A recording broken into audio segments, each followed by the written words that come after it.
এই দেশের ক্রান্তি লগ্নে আমাদেরকে দায়িত্ব দেওয়া হয়েছে। অবশ্যই নতুন দায়িত্ব পেলে স্বাভাবিক ভালো লাগা কাজ করে, কিন্তু আমরা সচেতন রয়েছি। এই 7 জানুয়ারি একটা ডামি নির্বাচন অনুষ্ঠিত হয়েছে, সেই বাস্তবতায় যখন একটা ফ্যাসিস্ট রাষ্ট্রকে গ্রাস করেছে, সেই পর্যায়ে আমাদেরকে দায়িত্ব দেওয়া হচ্ছে। আমরা সেই দেশের বাস্তবিক পরিবেশ সম্পর্কে অবগত রেখেই আমাদের ভালো লাগা কাজ করছে। আমাদের 14 সালে একটি ভোটারবিহীন নির্বাচন, অবৈধ নির্বাচন হলো। 18 সালে ভোটচুরি নির্বাচন হলো। আবার এখানে একটা ডামি নির্বাচন অনুষ্ঠিত ছিল, যেখানে আপনার 8 থেকে 10% ভোটও পড়েনি, কিন্তু সেখানে সেই ধরনের একটা নির্বাচন করে তারা ক্ষমতায় আসলো। এবং শুধু এবারের লক্ষণীয় বিষয় যেটা, শুধুমাত্র দেশি মিডিয়া নয়, আন্তর্জাতিক মিডিয়া সরব ছিল। এটি যেটা ডামি নির্বাচন, এখানে যে 5 থেকে 7% বেশি ভোট পড়েনি, সেটি আন্তর্জাতিকভাবেই স্বীকৃতি পেয়েছে। তো সেই বাস্তবতায় আমরা দায়িত্ব পেয়েছি। এখানে অনেকগুলো চ্যালেঞ্জ কাজ করছে, সেই সকল চ্যালেঞ্জকে মোকাবেলা করেই আমরা শুধুমাত্র এই কথা দিতে চাই, দেশনেত্রী বেগম খালেদা জিয়া এবং দেশনায়ক জনাব তারেক রহমান আমাদের উপর আস্থা রেখেছে।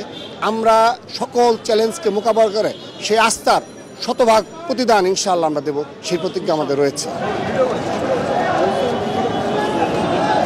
আমরা যেটি বলতে চাই সেটি হচ্ছে যে চলমান যে সংকট বাংলাদেশে রয়েছে, এই সংকট শুধু বিএনপির সংকট নয়, এই সংকট সারা দেশের মানুষের উপর সংকট রয়েছে। এই সংকট উত্তরণের উপায় বাংলাদেশ জাতীয়তাবাদী দল বিএনপির রয়েছে, তেমনি বাংলাদেশ জাতীয়তাবাদী ছাত্রদলের উপর রয়েছে।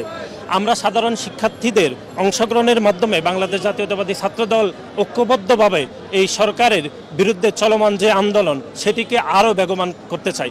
আরেকটি কথা আপনি বলেছেন, সাধারণ শিক্ষার্থীদের অধিকারের বিষয়ে বাংলাদেশ জাতীয়তাবাদী ছাত্রদলের প্রায় 5 দশকের চলমান অব্যাহত দ্বারা সাধারণ শিক্ষার্থীদের অধিকার আদায়ের প্রশ্নে বাংলাদেশ জাতীয়তাবাদী ছাত্রদলের যেই 5 দশকের চলমান আন্দোলন, এটিকে আমরা আরও বেশি বেগবান করব। সাধারণ শিক্ষার্থীদের অধিকারের প্রশ্নে বাংলাদেশ জাতীয়তাবাদী ছাত্রদল কখনো পিছপা হয়নি, ভবিষ্যতেও ইনশাল্লাহ পিছপা হবে না। এই নেতৃত্বের সাথে সারা বাংলাদেশের ছাত্র সমাজের একটি প্রত্যক্ষ সমর্থন রয়েছে, এবং আমরা আরও গভীরভাবে বিশ্বাস করতে চাই যে সাধারণ শিক্ষার্থীরাও জাতীয়তাবাদী ছাত্রদলকে তাদের নির্ভরতার ঠিকানা হিসাবে মনে করে। এবং রাকিব ভাই, নাসির ভাই এদের নেতৃত্বেই সামনে একটি দুর্বার আন্দোলন হবে, ছাত্র গণ আন্দোলন, যে আন্দোলনের মাধ্যমে বাংলাদেশের সাধারণ মানুষ গণতন্ত্রের মুক্তি স্বাদ ফিরে পাবে। এবং আমরা যে প্রত্যাশিত ভোটাধিকার থেকে বারবার বঞ্চিত হয়েছি, বাংলাদেশের মানুষের ভোটাধিকার সহ তাদের সামগ্রিক মৌলিক অধিকার ফেরত পাওয়ার জন্য তাদের পথ আরও সুগম হবে ইনশাআল্লাহ। আপনি অতীতে যখনই দেখবেন বাংলাদেশ একটা খাদের কিনারায় এসে উপস্থিত হয়েছে, তখনই বাংলাদেশ জাতীয়তাবাদী ছাত্রদল সর্বোচ্চ ভূমিকা পালন করেছে। আপনারা মিডিয়ার মাধ্যমে বলতে চাই, বিগত সময়ে বাংলাদেশ জাতীয়তাবাদী ছাত্রদলের অসংখ্য নেতাকর্মী এই দেশের স্বাধীনতা এবং সার্বভৌমত্ব রক্ষার জন্য তাদের জীবন দিয়েছে, গুম হয়েছে, খুন হয়েছে, কিন্তু বাংলাদেশ জাতীয়তাবাদী ছাত্রদল কিন্তু তার অবস্থান থেকে এক চুলও পিছপা হয়নি।